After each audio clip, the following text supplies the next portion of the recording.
I need to tell you something that happened to me 26 days ago. That's going to sound absolutely impossible, but I swear on everything I hold sacred that every word is true.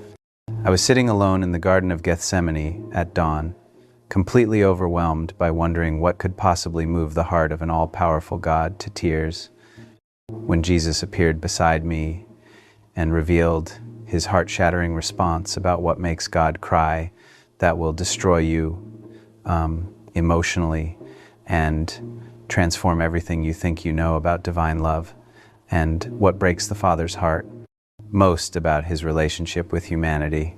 What he showed me didn't just answer my curiosity about God's emotions. It completely revolutionized my understanding of divine vulnerability and gave me insights about what moves God to weeping that are more devastating and beautiful than anything I'd ever imagined about the depth of his love for us and the things that wound his heart beyond description. But before I begin my story, let me know in the comments where you are listening from and what time it is. I just want to know I'm not alone in this. And if you feel moved by what you hear, consider subscribing. It helps give me the strength to speak my truth. Now, let's get into my story. I'm recording this from a quiet stone bench in the Mount of Olives overlooking Jerusalem, where I'm taking a peaceful morning break during a pilgrimage focused on understanding the emotional heart of God and the depth of divine love for humanity. It's a stunning Friday morning, and I'm sitting under ancient olive trees that may have witnessed Jesus' own prayers and tears, watching the golden stones of Jerusalem catch the early sunlight while pilgrims from around the world walk quietly along paths worn smooth by centuries of seekers. The Jerusalem air carries the weight of history and the scent of olive blossoms. And there's something about being in this place where Jesus wept over the city that makes you wonder about the emotional life of God and what could possibly move an eternal, all-powerful being to tears.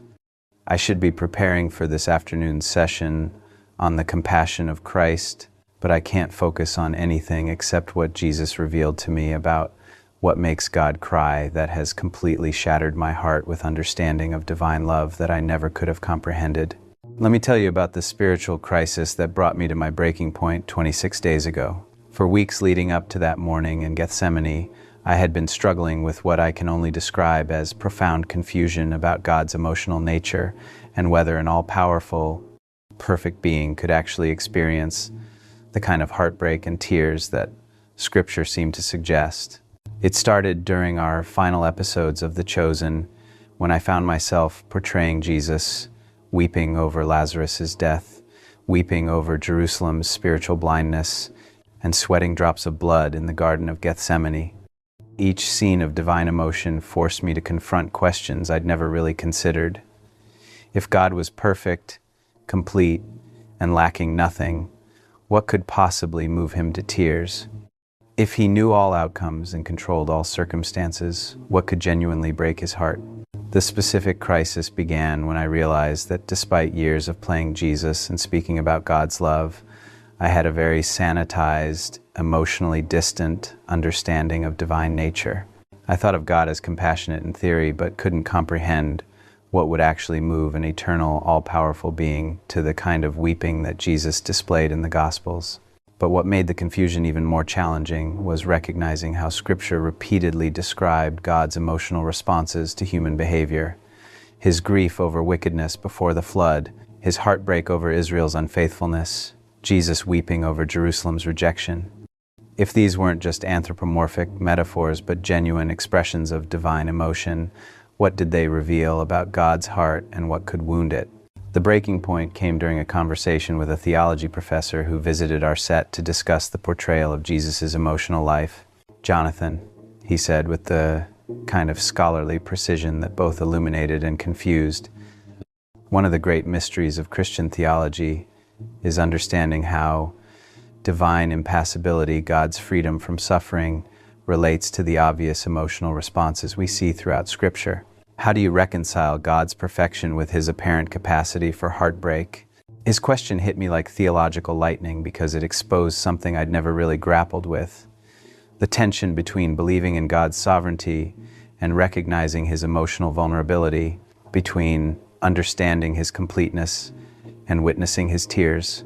That night in my hotel room, I began examining every biblical reference to God's emotional responses and found myself increasingly puzzled by what seemed like genuine divine heartbreak over human choices and circumstances.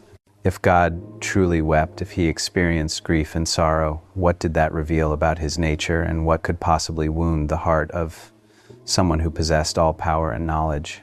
I began researching everything I could find about divine emotions, God's capacity for suffering, and what theologians called the passions of God. But instead of clarity, I found competing theological perspectives that ranged from complete divine impassibility to full divine emotional involvement in human affairs.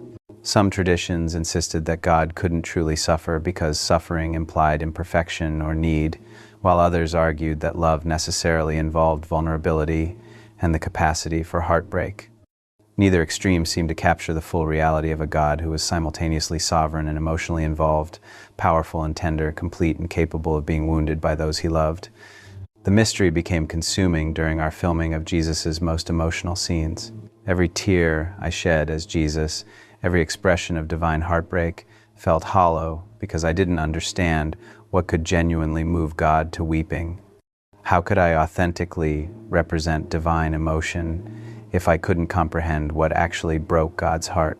After one particularly challenging scene where Jesus weeps over Jerusalem's spiritual blindness, Dallas Jenkins approached me with a concerned expression. "Jonathan, your performance was technically excellent, but something felt uncertain, like you were representing emotional responses you didn't fully understand." When you think about what actually makes God cry, what comes to mind? His question exposed the emptiness at the center of my theological understanding. I could describe God's love conceptually, but I had no real comprehension of what could wound his heart or move him to tears. That night in my trailer, I had what can only be described as a spiritual crisis about the emotional nature of God and what could possibly cause genuine heartbreak in a perfect, all-powerful being. "Jesus," I prayed in desperation, "I need to understand what actually makes you cry. I need to know what could move the heart of God to tears, what could wound someone who possesses all power and knowledge, what could break the heart of perfect love." 3 days later, I made an impulsive decision to extend my time in Israel and spend several days in Jerusalem seeking God about his emotional nature and what could genuinely move him to weeping. Something in my spirit was crying out for understanding about divine vulnerability that went beyond theological concepts and touched the actual heart of God. I had heard about the Garden of Gethsemane being a place where pilgrims experienced profound encounters with the emotional heart of Jesus, where the weight of divine sorrow was still tangible among the ancient olive trees. If anywhere could help me understand what made God cry, it would be this place where Jesus had sweat drops of blood and experienced the deepest anguish of his earthly ministry. For 3 days, I spent hours in Gethsemane, praying about God's emotions, studying every biblical reference to divine tears and heartbreak, and seeking revelation about what could wound the heart of perfect love. But instead of answers about what made God cry, I found that my questions were leading to larger mysteries about the nature of divine love and whether true love necessarily involved the capacity for genuine heartbreak. The garden was profoundly peaceful and spiritually charged, with ancient olive trees casting dappled shadows over stone paths, worn smooth by millions of pilgrims who had come seeking understanding of Jesus' passion. But my confusion about divine emotion felt completely unresolved by anything I could study, contemplate, or pray about. On my 4th morning in Jerusalem, I woke before dawn with an overwhelming burden to understand not just that God loved humanity, but what aspects of his love made him vulnerable to genuine heartbreak and tears. Around 5:45 a.m., I walked through the quiet streets of Jerusalem to Gethsemane and found myself alone in the garden as the first light of dawn began to illuminate the olive trees where Jesus had experienced his deepest anguish. I sat on a stone bench among those ancient trees and felt overwhelmed by the reality that I was in the place where God had wept, where divine emotion had reached its most intense expression, where perfect love had experienced heartbreak so profound that it manifested in bloody sweat and desperate prayer. That's when I did something I'd never done before. Instead of asking God to comfort my emotions or bless my understanding, I asked him directly to tell me what makes him cry. God, I said aloud in that sacred garden, my voice barely above a whisper among the olive trees that had witnessed Jesus' tears. I need to know what makes you cry. I need to understand what could move your heart to weeping, what could wound someone who possesses all power and knowledge, what could break the heart of perfect love. The garden was quiet except for the distant sounds of Jerusalem awakening and the gentle rustling of ancient olive leaves in the morning breeze. I felt like I was sitting at the intersection of divine strength and divine vulnerability, desperately needing someone to unveil what could genuinely wound the heart of God. I don't understand how perfect love can experience heartbreak, I continued, my voice filled with genuine confusion about the mystery of divine emotion. I need to know what aspects of your relationship with humanity move you to tears, what choices we make that genuinely wound your heart, what responses from your children cause you the deepest sorrow.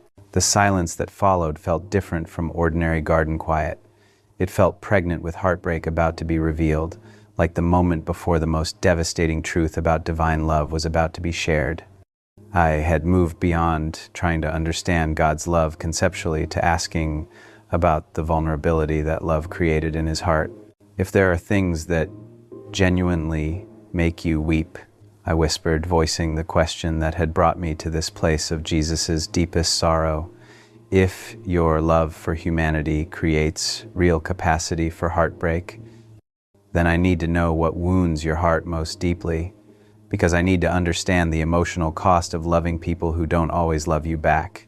What I didn't know was that my honest question about what makes God cry was about to be answered in the most heart-shattering way imaginable.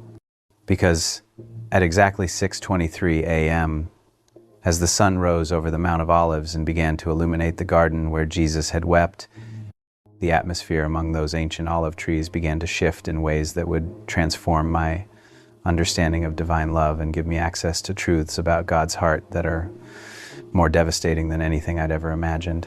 About the emotional cost of perfect love. The air became thicker, more alive, charged with a presence so full of divine emotion that my confusion about God's tears began to feel like the beginning of the most heart-shattering discovery about love's vulnerability. The temperature didn't change, but reality itself felt more tender, as if I was about to witness something that would revolutionize not just my questions about divine emotion, but my entire comprehension of what it cost God to love humanity. And then, sitting on the stone bench beside me, as naturally as if he had been weeping in that garden all along, was Jesus. His presence filled Gethsemane with such overwhelming sense of divine vulnerability that my questions about God's emotions seemed suddenly like the most important inquiries about the most beautiful and devastating truth in existence. He was looking at me with eyes that held both infinite strength and profound tenderness, someone who possessed all power but had chosen to make his heart vulnerable to the deepest kind of heartbreak that love could experience. "Jonathan," he said, his voice carrying both the authority of divine power and the trembling of someone whose heart was easily moved to tears. "Thank you for asking about what makes me cry, instead of just accepting that I love you. Now I can share my heart about what wounds me most deeply, and I promise you, what makes God cry will shatter your heart, because it reveals the cost of loving people who have the freedom to choose whether to love me back." Jesus settled beside me on that stone bench in Gethsemane, and his presence transformed the ancient garden into what felt like the most sacred confessional, where the deepest wounds of divine love were about to be revealed. The confusion about God's emotions began to feel like the beginning of the most heart-shattering discovery about the vulnerability that perfect love created. "The first thing that makes me cry," he began, his voice already trembling with emotion that made my own heart break before he even continued, "is when my children believe the lie that I don't love them. Every time someone I died for looks in the mirror and thinks they're unlovable, every time someone concludes that their mistakes have disqualified them from my affection, every time someone believes they're too broken for me to cherish, it shatters my heart." I felt something devastating, stirring in my understanding as he continued, tears already streaming down his face. When the teenager in Ohio cuts herself because she believes she's worthless. When the businessman in Chicago drinks himself unconscious because he thinks he's a failure. When the single mother in Atlanta cries herself to sleep, believing she's not enough. Each moment when someone I love rejects the truth of how precious they are to me, breaks my heart in ways you cannot imagine. This was already shattering me with a perspective on divine heartbreak I'd never considered. The second thing that makes me cry, Jesus said, his voice breaking with centuries of accumulated sorrow, is when people I've forgiven refuse to forgive themselves. I watch my children carry guilt for sins I've already erased, shame for mistakes I've already covered, condemnation for failures I've already redeemed. Their inability to receive the forgiveness I've freely given wounds me more deeply than their original sins ever did. This was devastating me, with the realization of how deeply self-condemnation wounded God's heart. When someone prays for forgiveness for the 1,000th time for something I forgave the first time they asked, he explained with such anguish that I felt his heart break. When someone lives in spiritual prison, despite the fact that I've already opened the door, when someone believes they have to earn what I've already given as a gift, their rejection of my grace hurts me more than their rejection of my law. The third truth went even deeper. What makes me cry is watching my children choose lesser loves over the perfect love I offer. I see them searching desperately for significance in careers that will end, for security in possessions that will decay, for identity in relationships that will disappoint, while I'm offering them worth that's eternal, security that's unshakable, and love that will never fail. I thought about how often people sought fulfillment in temporary things while God offered eternal satisfaction. When someone chooses addiction over intimacy with me, he continued with infinite tenderness. When someone pursues fame instead of my approval, when someone seeks validation from people who can't give it, instead of receiving it from the one who delights in them, I weep because they're choosing emptiness over fullness, temporary pleasure over eternal joy. The fourth truth was perhaps the most heartbreaking. I cry when my children hurt each other in my name. Every time someone uses my words to wound instead of heal. Every time someone claims to follow me while harboring hatred in their heart. Every time someone turns my message of love into a weapon of judgment. It breaks my heart because they're using my love to justify the opposite of love. This was shattering me with the realization of how religious cruelty wounded God's heart. When Christians reject other Christians over secondary issues, Jesus explained with tears streaming down his face. When churches split over preferences while people are dying without hope. When my followers spread more division than love, I weep because they're using my name to accomplish the enemy's goals while thinking they're serving me. The fifth truth shocked me completely. What makes me cry is the loneliness of my children who don't realize I'm always with them. I watch them ache for companionship while never acknowledging my presence, search for someone who understands them while ignoring the fact that I know every thought, seek comfort from sources that can't truly comfort while I'm offering perfect peace. Jesus stood and walked among the olive trees, his presence making the entire garden feel alive with divine sorrow. When someone lies in bed at midnight, feeling completely alone, while I'm right there longing to comfort them, he continued with such love that I felt his desire for intimacy with every person. When someone faces a crisis feeling abandoned while I'm waiting to be their strength, when someone struggles with problems, feeling like they have to handle everything alone, while I'm offering to carry their burdens, their loneliness in my presence breaks my heart. This was incredible.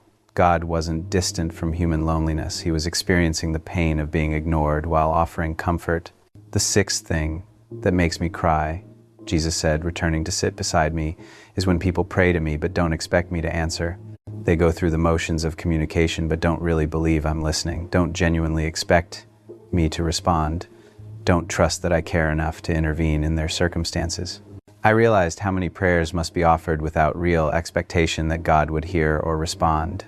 The seventh truth about what makes me weep is watching my children live in fear when I've promised perfect love that casts out all fear. I see them paralyzed by anxiety about futures I'm already preparing, tormented by worries about problems I've already solved, terrified of circumstances I'll never allow to ultimately harm them. This was revealing God's heartbreak over human fear in the face of divine promises. When someone loses sleep over financial problems while I own everything, he continued. When someone panics about their children's future while I love their children more than they do. When someone fears death, while I've already conquered it, their fear in the face of my promises wounds my heart because it suggests they don't really trust my character or my power. The eighth truth revolutionized my understanding of what wounded God. I cry when my children waste their lives on things that don't matter while missing the purposes I created them to fulfill. I watch them spend decades building careers that won't last while neglecting the eternal impact they could have, pursuing achievements that will be forgotten while ignoring the legacy that could last forever. I thought about how many people live their entire lives without discovering their divine purpose. The ninth thing that brings me to tears is the prayers I never hear, not because I can't hear them, but because my children never pray them. I know the depths of their hearts, I understand their deepest needs, but they never bring those needs to me in prayer. They suffer alone with burdens I'm longing to carry, struggle with problems I'm waiting to solve. This was breaking my heart with the realization of how much God longed for deeper communication. When someone struggles with depression but only prays about surface issues, he explained with such compassion that I felt his desire for authentic relationship. When someone battles loneliness but never asks me for companionship, when someone questions their worth but never asks me what I think about them, their silence about what matters most keeps me from blessing them in the ways I'm longing to bless them. The 10th and final truth was the most devastating of all. What makes me cry most of all is when my children come to the end of their earthly lives and realize how much time they wasted not knowing how much I loved them. In their final moments, they see clearly what I've been trying to show them all along, that they were precious to me beyond measure, that every moment of their lives mattered to me, that I was always closer than they realized. Jesus reached out and touched my heart, and suddenly I could feel what God felt when his children missed the depth of his love, not anger at their blindness, but profound sorrow over the joy they had missed, the intimacy they had avoided, the security they had never experienced despite it being freely offered. Jonathan, he said with such love and heartbreak that I felt my entire understanding of God's emotions being shattered and rebuilt. What makes God cry isn't human imperfection, it's human rejection of his perfect love. It's not your sins that wound my heart most deeply, it's your failure to understand how completely those sins are forgiven. It's not your weaknesses that break my heart, it's your inability to rest in my strength. The garden fell silent as this revelation began to shatter me with understanding of divine love that was more vulnerable, more tender, more easily wounded than anything I'd ever imagined about God's heart. But how do you bear it? I asked, overwhelmed by the weight of such constant heartbreak over humanity's failure to receive divine love. How does perfect love survive being rejected, misunderstood, and ignored by the very people it died to save?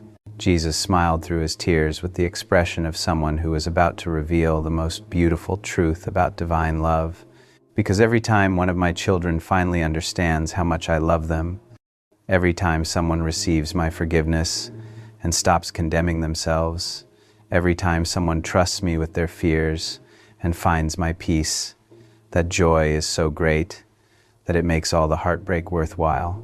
He gestured toward the city of Jerusalem, spread out below us.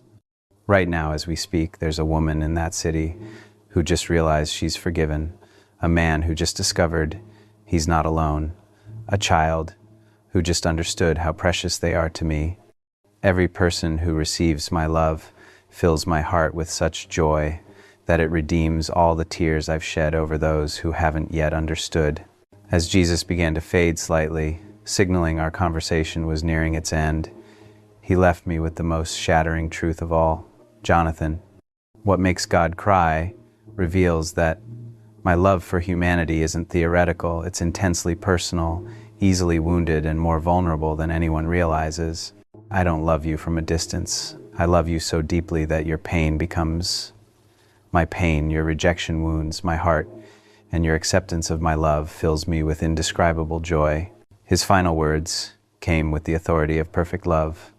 Remember this brokenness. There are millions of my children who don't realize how much their responses to my love affect my heart, who think I'm indifferent to whether they receive my grace or reject my mercy. They need to know that what makes God cry reveals how much every person matters to me, how deeply their choices affect my heart, and how much joy they can bring me by simply believing they're loved. As Jesus' presence began to fade from that sacred garden, I felt like someone who had been viewing God as emotionally invulnerable and had suddenly discovered he possessed a heart that could be wounded by my smallest rejection of his love. The confusion about God's emotions was completely resolved, replaced by profound devastation at the vulnerability of divine love and overwhelming responsibility to respond to a heart that could be broken by my failure to receive his affection. "Thank you," I whispered as his form became translucent in the growing morning light filtering through the ancient olive trees. "Thank you for showing me that what makes you cry isn't my imperfection. It's my rejection of your perfect love for me." His final words came with the gentle authority of vulnerable love. "Remember this brokenness, Jonathan.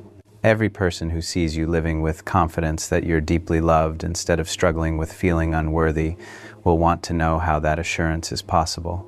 Your transformation from confusion about God's emotions to devastation over what wounds his heart will become their invitation to discover how much their response to divine love actually matters." And then he was gone, leaving me alone in Gethsemane with the most heart-shattering understanding of God's emotional nature I had ever received. But this wasn't just overwhelming revelation, it was a complete transformation of how I related to God's love, received his forgiveness, and approached ministry to people who struggled with feeling unloved or unworthy. The first thing I did was something I'd never done before. I spent 2 hours in that garden weeping over every time I had rejected God's love by believing I was unworthy. Every moment I had wounded his heart by refusing to forgive myself. Every instance I had chosen lesser loves over his perfect affection. Instead of feeling condemned, I felt heartbroken that my responses to his love actually affected his heart. This wasn't just improved spirituality, it was relational transformation based on understanding that God's love made him vulnerable to being wounded by my rejection of his affection. When I left Gethsemane that morning, the transformation was immediately evident in how I approached my relationship with God and conversations with people who struggled with self-worth and spiritual confidence.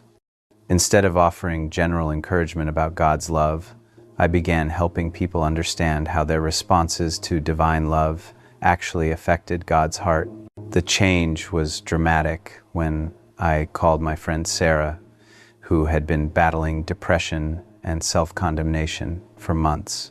"Sarah," I said with newfound urgency and tenderness, "I need you to understand something that will change how you see yourself and God. When you believe you're unlovable, when you refuse to forgive yourself for mistakes God has already forgiven, when you reject his love by thinking you're too broken to be cherished, it doesn't just hurt you. It breaks God's heart because he sees you as precious beyond measure."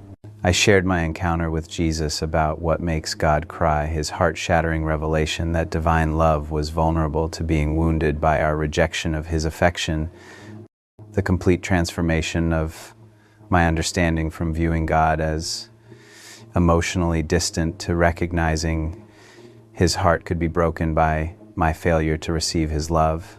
"Jonathan," she said through tears, "I've been thinking my self-hatred only hurt me, when actually it's been wounding God's heart because he sees me so differently than I see myself.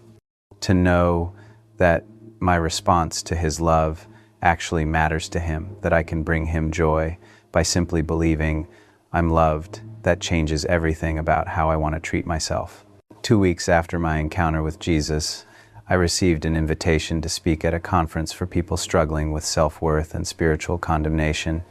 Instead of teaching about God's love conceptually, I was able to share how human responses to divine love actually affected God's emotional heart.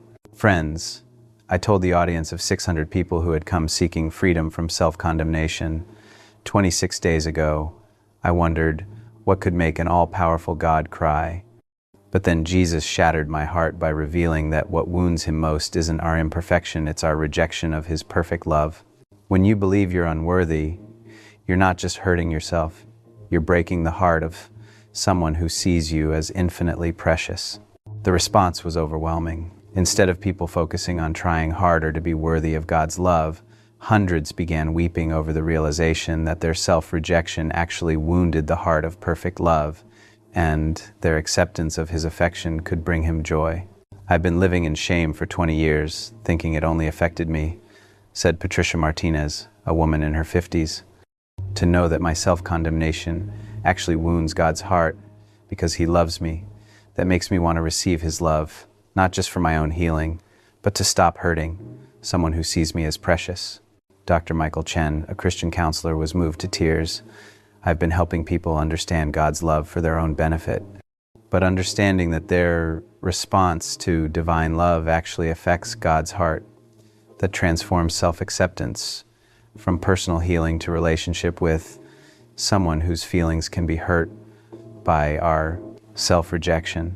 3 weeks after my encounter with Jesus, the change was evident to everyone in my life who dealt with spiritual and emotional struggles.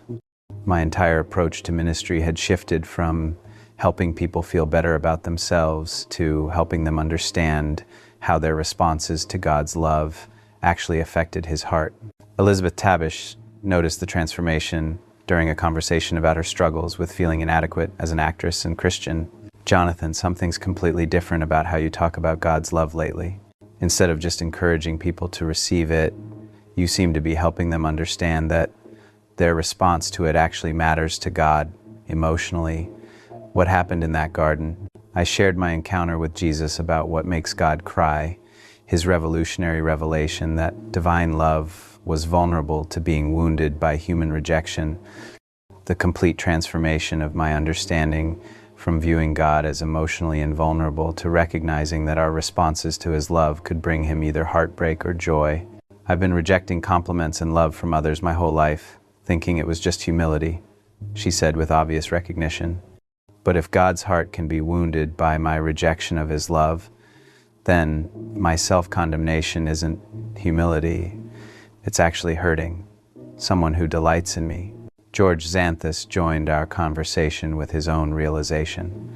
I've been carrying guilt for past mistakes even after confessing them repeatedly, thinking it showed I was taking sin seriously.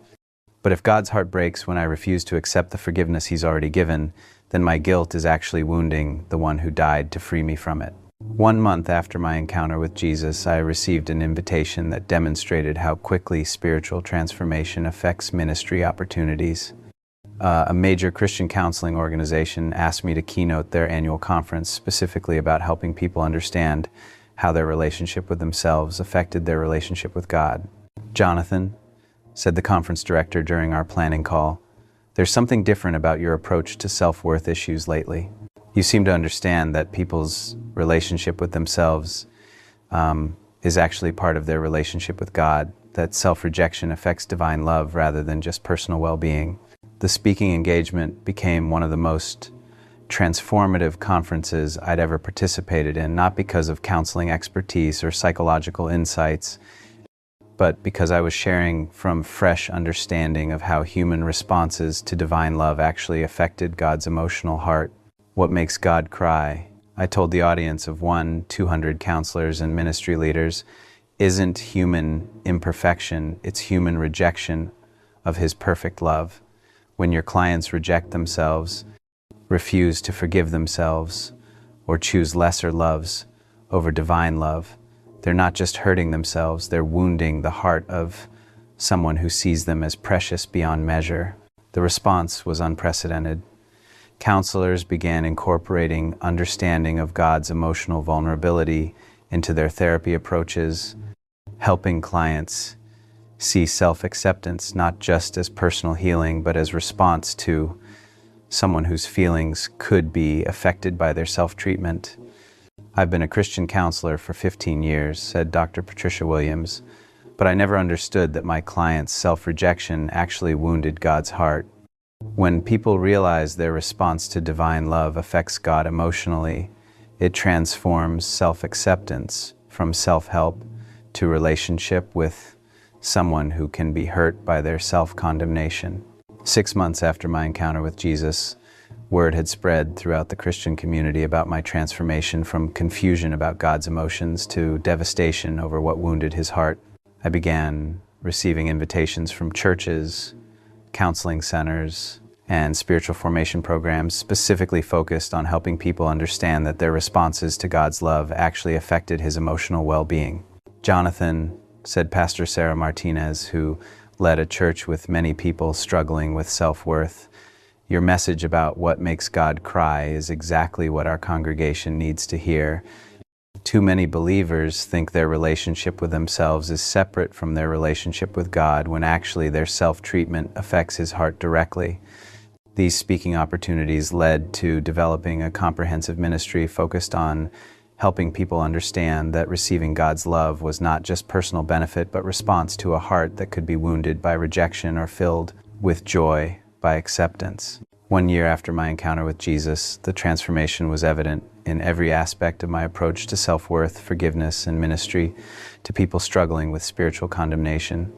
My ability to help people receive God's love had deepened dramatically because I understood that their acceptance or rejection of divine affection actually affected God's emotional heart. Most remarkably, my own relationship with God had been completely revolutionized.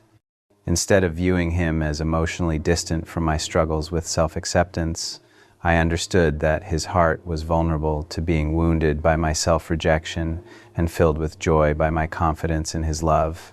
There's something different about your relationship with God lately, observed my spiritual director during one of our regular meetings. You seem to relate to him like someone whose feelings can be affected by how you treat yourself, rather than just seeking his help with your problems. 1 year after my encounter with Jesus, I received a message that demonstrated the ripple effect of understanding God's emotional vulnerability. A seminary professor wrote to share that my presentation about what makes God cry had completely changed how she taught about divine love and human response. I was teaching students that God's love was unconditional and therefore unaffected by human response. She wrote, when I should have been helping them understand that while his love doesn't depend on our response, his heart can be wounded by our rejection and filled with joy by our acceptance. Your revelation about what makes God cry has revolutionized how I help future pastors understand the vulnerability of divine love. But the most profound validation came during a conversation with Dr. Michael Rodriguez, a theologian who had attended one of my presentations and wanted to discuss the implications of understanding God's emotional vulnerability. Jonathan, he said, with obvious excitement, what you're teaching about what makes God cry aligns perfectly with the relational nature of love itself. That true love always involves vulnerability and the capacity to be wounded by the beloved. You're helping people understand that God's love isn't abstract care, but personal affection that can be hurt by rejection or delighted by acceptance. Now, sitting here on this peaceful Mount of Olives overlooking Jerusalem, almost 2 years after my encounter with Jesus about what makes God cry, I regularly speak to audiences around the world about the vulnerability of divine love and how human responses to God's affection actually affect his emotional heart. The truths Jesus shared in Gethsemane have become the foundation for everything I teach about self-worth, forgiveness, and the relational nature of divine love. Maybe you're listening to this and you recognize yourself in my story. Maybe you've been struggling with self-condemnation, refusing to forgive yourself for mistakes, or rejecting God's love because you feel unworthy of his affection.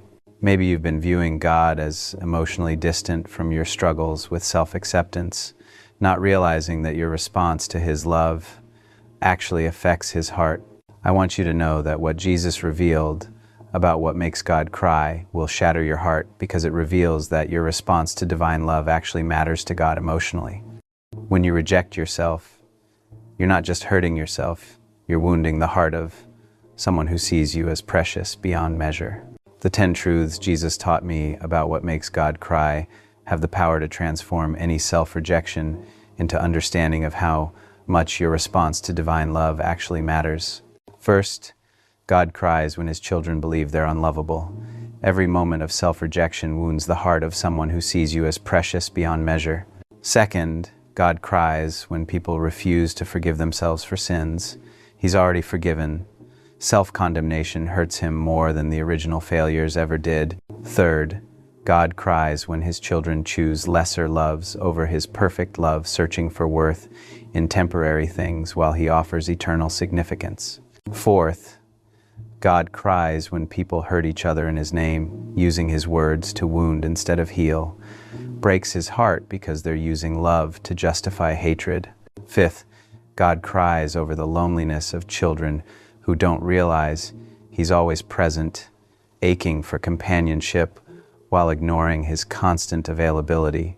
Sixth, God cries when people pray without expecting him to answer, going through motions of communication without believing he truly cares enough to respond. Seventh, God cries when his children live in fear despite his promises, being paralyzed by anxiety when he's already guaranteed his protection and provision. Eighth, God cries when people waste their lives on things that don't matter, missing eternal purposes while pursuing temporary achievements. Ninth, God cries over prayers he never hears, longing to carry burdens and solve problems his children never bring to him in authentic communication. 10th, God cries most when people reach the end of life and realize how much time they wasted not knowing how much he loved them, seeing clearly what he tried to show them all along. If you're someone who's been rejecting yourself, struggling with self-condemnation, or feeling unworthy of God's love, I want you to understand that your response to his affection actually affects his emotional heart. You can wound him by self-rejection or bring him joy by believing you're loved.